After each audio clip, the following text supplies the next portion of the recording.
ये है talks news network और आप देख रहे हैं पॉलिटॉक्स, राजनीति का कच्चा चिट्ठा।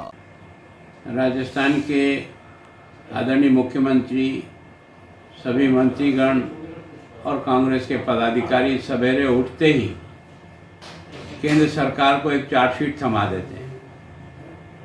कोई ऑक्सीजन मांगने के लिए केंद्र को जिम्मेदार बताता है, कोई इंजेक्शन नहीं आए तो उसके लिए केंद्र जिम्मेदार है, और 18 से लेकर 44 साल के बच्चों को वैक्सीन नहीं लग रही है तो ये भी केंद्र का दोष है। सारा ही काम केंद्र को करना था तो राजस्थान सरकार को क्या करना था। ये जो सेकंड फेज है ये तो फरवरी में ही हिंदुस्तान में, महाराष्ट्र में दस्तक दे चुका था, और आपने और मैंने सबने बराबर वो सारे पिक्चर देखे जिसमें ऑक्सीजन नहीं मिल रहा है, वेंटिलेटर नहीं मिल रहा है, लोगों को भर्ती नहीं हो पा रहे हैं, लोग दम तोड़ रहे हैं, लोग ऑक्सीजन के अभाव में जो है ना तड़प रहे हैं, भर्ती होने के लिए मारे मारे फिर रहे हैं, और मरने के बाद शमशान में भी उनको दाह संस्कार के जगह नहीं मिल रही। वो सारे दृश्य राजस्थान की सरकार ने भी देखे होंगे, उनके विभाग के लोगों ने भी देखे होंगे। कम से कम फरवरी में ही तैयारी शुरू करते, ये काम तो राजस्थान का ही था कि नहीं था। अब आपने 18 से 44 साल की वैक्सीन नहीं लग रही है, जिम्मेदारी किसकी है। राजस्थान सरकार के मुख्यमंत्री, प्रधानमंत्री जी की मीटिंग में जब सारे देश के मुख्यमंत्री आए थे तो आप भी वहाँ थे। वहाँ ये तय किया था कि 45 से ऊपर का मुफ्त वैक्सीन जो है वो केंद्र सरकार कराएगी, और 18 से 44 साल का सभी राज्य सरकार कराएगी। उसमें आप उपस्थित थे। फिर आज की तारीख में उसको खरीदने के लिए, उन वैक्सीन को मंगाने के लिए आपने कब और क्या व्यवस्था की, और कितने आए और कितने पैसे जमा हुए, उसके बारे में भी तो राजस्थान की जनता को बताओ कि वास्तव में दोष किसका है। और रघु शर्मा जी कहते हैं कि लॉ एंड ऑर्डर बिगड़ेगा तो केंद्र का दोष है। अब लॉ एंड ऑर्डर केंद्र का दोष है तो तुम सरकार काहे को चला रहे हो यहाँ।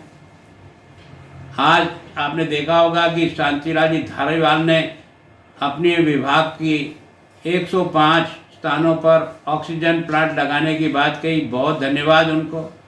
पर ये आपने मई 14 को क्यों कही। यह बात आपको फरवरी में ही पता था ना। जो काम आप फरवरी में अपनी सरकार से कर सकते थे, आज तो वो प्लांट लग कर के ऑक्सीजन मिल जाता है, पर उसके लिए भी केंद्र सरकार दोषी है। आज आप विभिन्न हॉस्पिटलों में और जितने भी मेडिकल कॉलेज में उसमें तरल ऑक्सीजन से डायरेक्ट ऑक्सीजन लाइन से ठेठ बेड तक पहुंचाने के लिए जो जगह जगह प्लांट लगा रहे हैं मुख्यमंत्री जी महोदय, ये प्लांट अगर फरवरी में शुरू कर देते तो अब तक ये प्लांट काम कर देते। ये काम भी दिल्ली का था क्या। केवल और केवल इस प्रकार की आलोचना से कोई अर्थ नहीं पटेगा।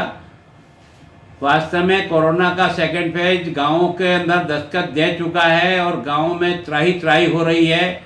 कृपा करके इन सब बातों को और आपस में एक दूसरे के टकराव को छोड़ो, मिल बैठ करके व्यवस्था करने का प्रयत्न करो, जिससे राजस्थान की जनता को केंद्र तो जितना सहयोग कर सकता है, मैं आपको इसके माध्यम से नहीं पर मैं आपको लंबी फहरिस्त दे सकता हूँ कि क्या क्या उन्होंने किया। पर इस बात को छोड़ो, अभी तो कम से कम लोगों को इस महामारी से बचाने के लिए जो प्रयत्न आप और हम सब मिल के कर सकते हैं, भगवान के लिए इस आलोचना के प्रकरण को बंद करो और मिलजुल करके काम को आगे बढ़ाने के लिए आपसे निवेदन है।